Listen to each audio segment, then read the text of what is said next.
All right, guys, first and foremost, if you are planning on taking the SAT next week, please make sure you do 10 minutes of Khan Academy practice, SAT questions, before you get started on our assignment for today.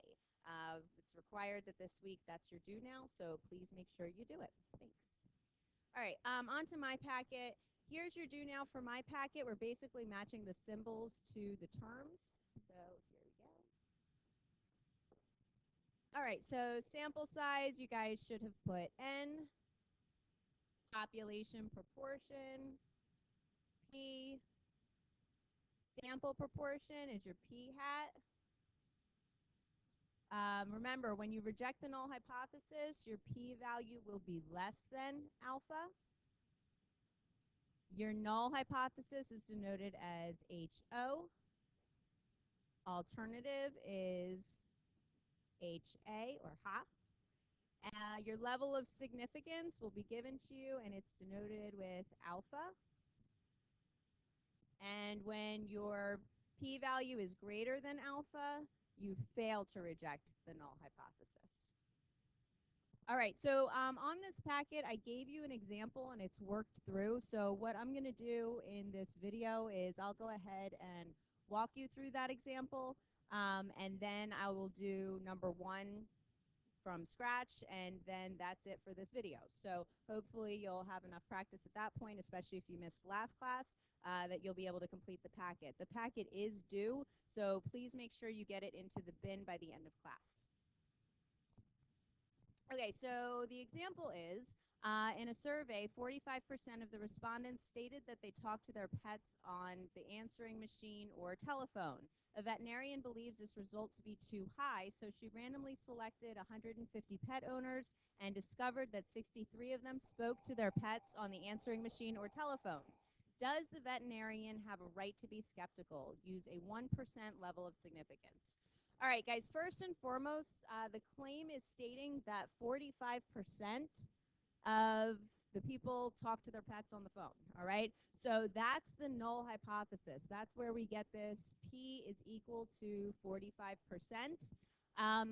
But the veterinarian, he or she, believes that this result is too high. So if they think that this result is too high, they think that the actual proportion is less than 45%. So that's where you get that from the problem. Sometimes it's pretty straightforward, but sometimes you kind of have to read into it. All right, so what are we going to put in the calculator? So you need to find your P, your X, and your N. So we already said that our P is equal to 0.45. She took a sample of 150 pet owners, that's our N, and found that 63 of them, oops, sorry, wrong color, 63 of them called their pets at home, basically. So this is how you would find your p-hat if you were asked, your x over your n, but it's not asking for p-hat, it's asking for the number of successes out of the total amount. Okay, so those are the things that you're going to need to put in your calculator. So you go into your calculator, and you go to Stat, Tests, and then you're going to select number 5 that says 1 proportion z-test. So it's a 1 sample z-test for proportions, and you enter basically what you put on your paper. So our P is 0.45, our X is 63, and our N is 150. So you want to make sure that when you get to this part right here, that your this matches your alternative hypothesis. So we said it's a less than, so we are selecting the less than. You want to make sure that those two match. If they don't, you're going to get the wrong p-value. So you can either go ahead and calculate it like I did on your paper. You can see that there. You get a z of negative 0.7385 and a p-value of 0.23, okay? Or you can draw it out. So go back to test 5, and then I'm just going to change this and select draw.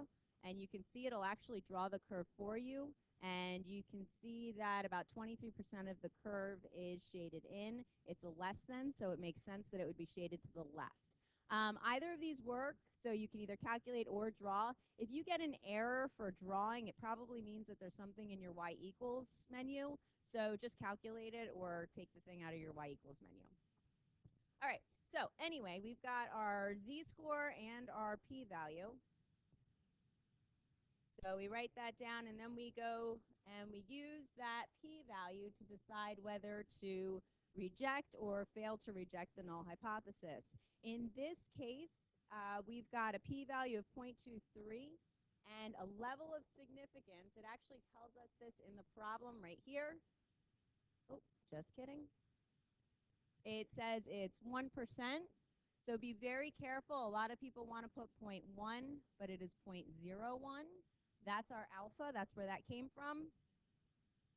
All right, and our p-value is greater than alpha, so we're going to fail to reject the null. So what this means in context of the problem, remember, when you fail to reject, there is no convincing evidence of Ha, but if you reject, there is convincing evidence. So in this case, there's no convincing evidence that less than 45% of pet owners talk to their pets on the answering machine or the telephone. The vet has no right to be skeptical, because at the end of the day, that was the question. All right, so that's the example that's already worked out on your paper. Let's go ahead and do one from scratch. Again, you've got this kind of set up for you. I'm just going to fill it in as I go. Move this back. All right, so a book reports that in 1990, Key West, Florida, 22.1% of all 16 to 19-year-olds were high school dropouts. In 1995, a random sample of 193 people in the Key West area showed that 32 were high school dropouts. Does this data indicate that the percentage of Key West residents who are high school dropouts is less than 22.1%? Use a 1% level of significance. All right, so first things first, let's go ahead and state our null and alternative hypothesis. So my null is always going to be that P is equal to something. So as long as we're dealing with proportions, my null is P equals something. It's got to be a percentage. It's given to you in the problem. Remember, you're not going to go and find population information, right? It's got to be given to you. So it's this 22.1%. We have to write it as a decimal. So we write 0.221. So that is my null hypothesis. This is the original claim. They're saying that the proportion of high school dropouts is 22.1%.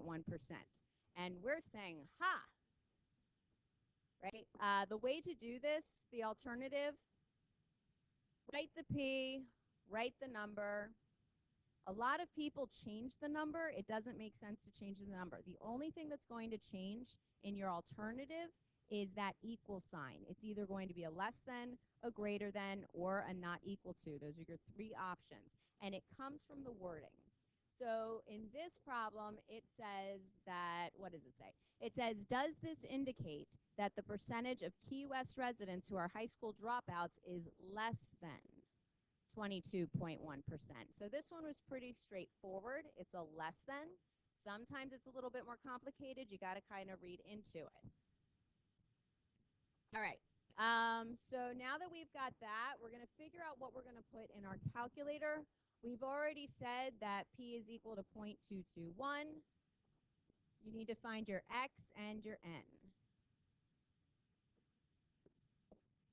Starting with N is easier sometimes. So that's the total number in your sample. We had 193 in the sample. And your X is 32. It says 32 of them were high school dropouts. So here's the big thing here. Your N is always going to be bigger than your X. It wouldn't make sense to say that 193 out of the 32 students were high school dropouts. That doesn't really make sense. You will get an error in your calculator if you try and put the bigger number in X. So keep that in mind.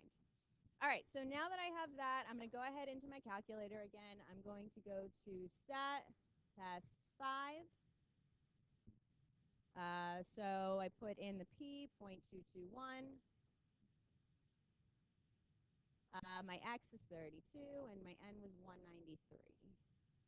Again, I have to match this section to my alternative hypothesis. It's already there. Let's say it was over here to start. I would have to move it to the less than and press enter to select it. Now I can either calculate or draw to find my z-score and my p-value. So my z-score is the negative 1.848, and my p-value is 0.0323. So I'm pretty sure I've got that up here. There we go.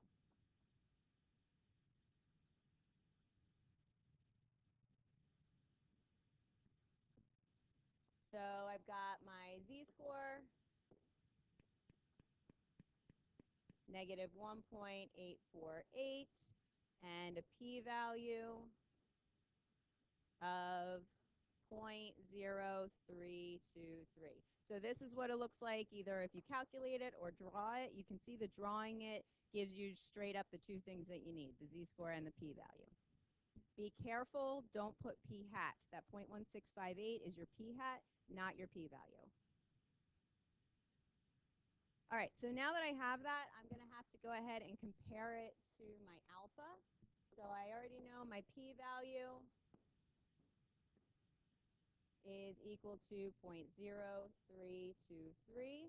My alpha in this case, let's scroll back up here, it says again to use a 1% level of significance. So my alpha is 0.01.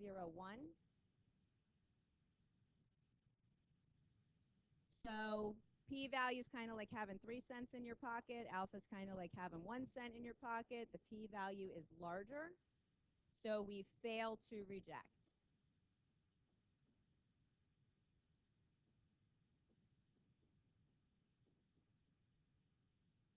Okay, so that's your conclusion, is the failing to reject. You can go ahead and put it into context. So basically, we would say that there is not enough evidence, or there is not convincing evidence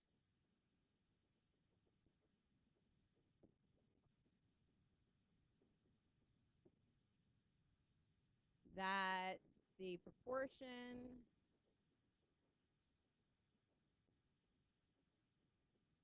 of high school dropouts in Key West is less than, because that's what our alternative said, right? It said it's a less than. Okay, so is less than 22.1%. And that's it. So that's how you're going to do each one of these problems. There are 9 more. So make sure that you're working. Please be respectful to the substitute. I would appreciate it. I'd appreciate a really good report when I come back. All right. And if I don't see you tomorrow, have a great weekend.